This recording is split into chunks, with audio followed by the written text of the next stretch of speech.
एक बार एक गुरुजी थे, उनकी आयु काफी हो गई थी, तो सब लोग बोलने लगे महाराज जी आपका उत्तराधिकारी कौन होगा, आप अपना उत्तराधिकारी घोषित कर दो।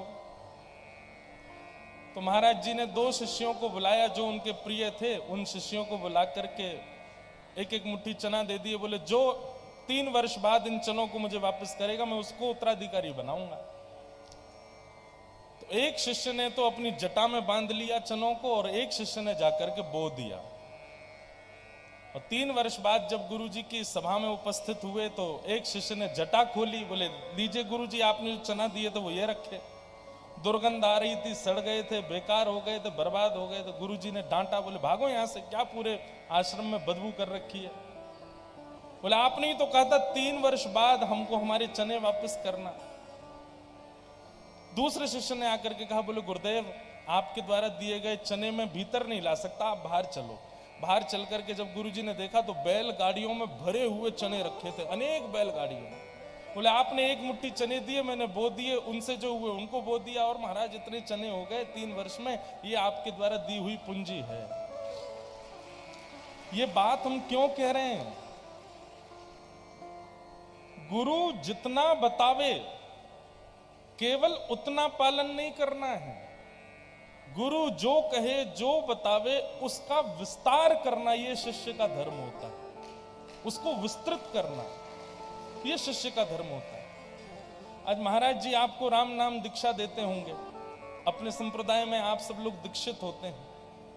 महाराज जी कई सारे नियम बताते हैं आप लोगों को, ऐसा करो, ये ऐसे रहना चाहिए, ये नहीं खाना है, ये नहीं पीना है, ऐसे रहना है, आदि आदि सब भाव आपको चाहिए उसका पालन करे। ये तो हो गया सामान्य शिष्य का लक्षण, लेकिन उस सुनी हुई बात का विस्तार करके उसका अतिशय अपनी ओर से भी उसका पालन करे, ये शिष्य का लक्षण होना चाहिए।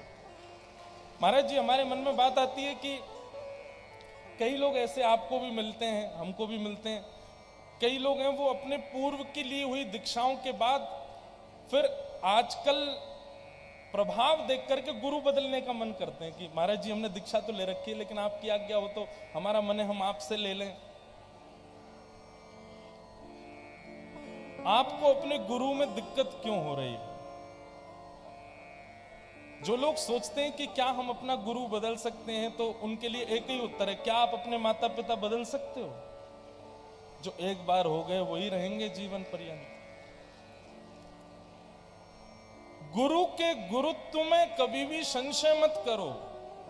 संशय करना है तो अपने शिष्यत्व में करो। निश्चित हमारे अंदर ही कोई दोष होगा, हमारे गुरु में कोई दोष नहीं।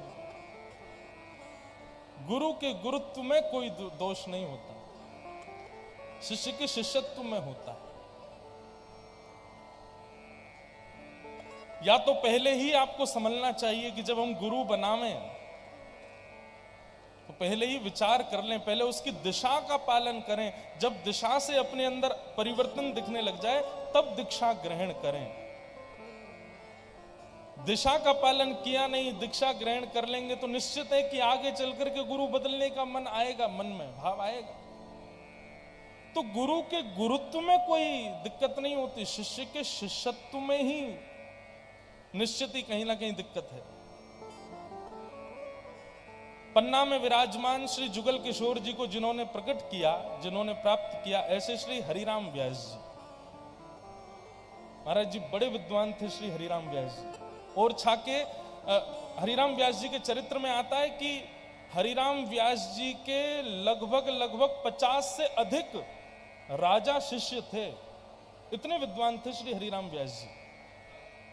और हरिराम व्यास जी का एक ही नियम था, उनको जैसे ही पता चल जाती कि कोई विद्वान है तो उसको पत्र लिख करके भेजते थे, हमसे शास्त्रार्थ करके दिखा।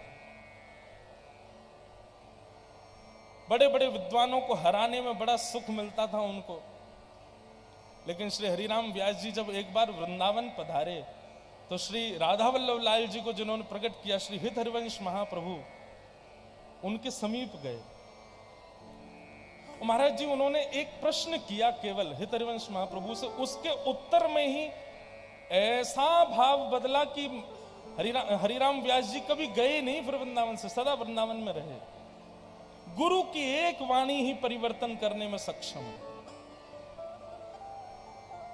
हरिराम व्यास जी राधा वल्लभ जी के मंदिर में गए, मंदिर में जाके खड़े हो गए, शिष्यों से जाके कहा, बोले हितरवंश महाप्रभु जी से कहो हमको उनसे मिलना है।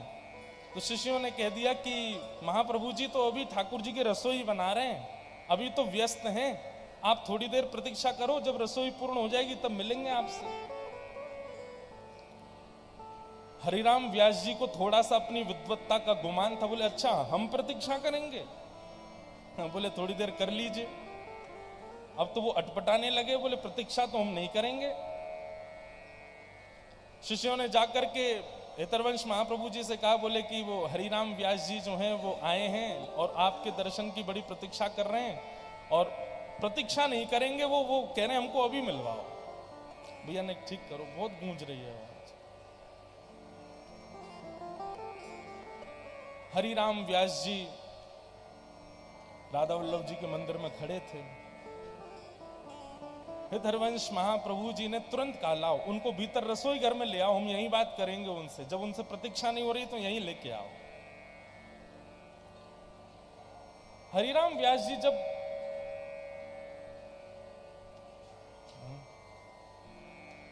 व्यास जी जब हितरवंश महाप्रभु के पास पहुंचे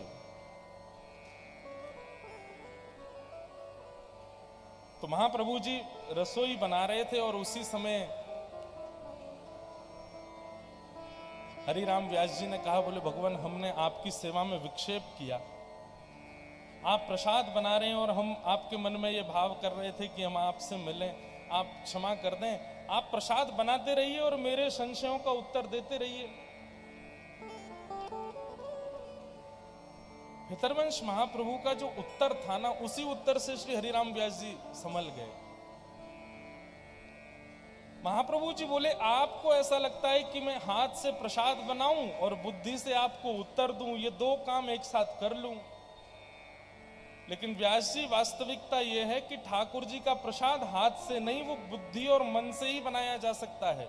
यदि मैं मन से प्रसाद बना रहा हूं तो आपके प्रश्नों का उत्तर नहीं दे पाऊंगा, एक क्रिया तो मुझको रोकनी पड़ेगी। बस यही विषय सुनकर के श्री हरिराम व्यास जी स्तब्ध हो गए। उनको ये बात पता चली कि बुद्धि और कर की क्रिया दोनों में अंतर होता है, एक नहीं है। हम सोचते हैं कि मन से हम भगवत नाम भी कर लें और हाथों से अन्य क्रियाएं भी कर लें। अगर आप ऐसे भजन करते हो तो आप भजन कर ही नहीं रहे हो। आप यदि मन से भजन कर रहे हैं तो अन्य क्रिया आपसे हो ही नहीं पाएंगी।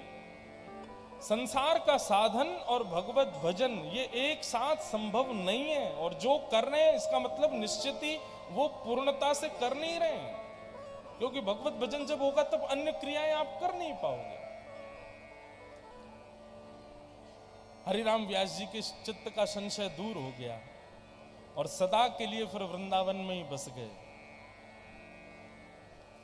और हरिराम व्यास जी जिन्होंने जुगल किशोर जी को प्रकट किया, उनका एक बड़ा प्रसिद्ध पद हमारे वृंदावन में गाया जाता है।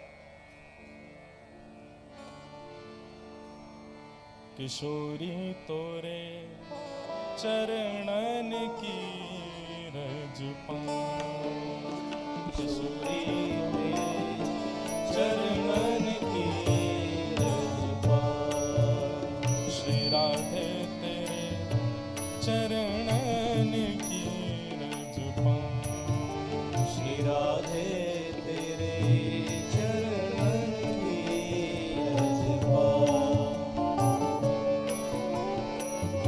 बैठी रहूं कुंजन के कोने, बैठी रहूं कुंजन के कोने, बैठी रहूं कुंजन के कोने,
कण कण में बंधु, वो कण नहीं श्यामा श्याम ही हो जाते हैं फिर।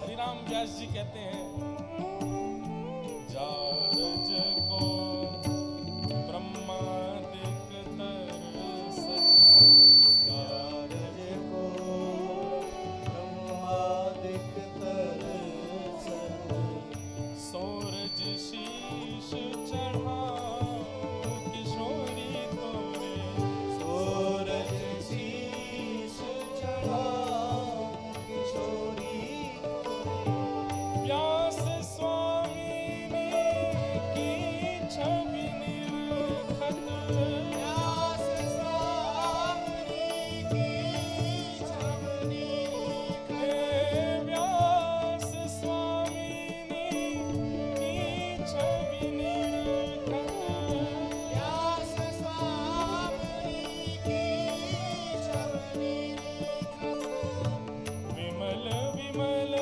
यश गाऊं किशोरी तोरे, विमल विमल यश गाऊं किशोरी तोरे, विमल विमल यश गाऊं श्री राधे तेरे, विमल विमल यश गाऊं श्री राधे तोरे, चरणन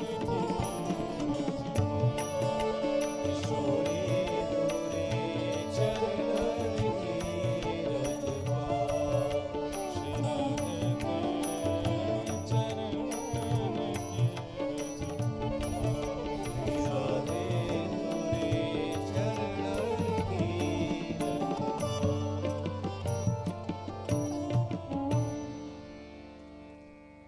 ये श्री जुगल किशोर जी को जिन्होंने प्रकट किया श्री हरिराम व्यास जी का पद है। वृंदावन का जितना रस हरिराम व्यास जी ने गाया है अद्भुत है। एक जगह तो महाराज जी इतना सुंदर पद है,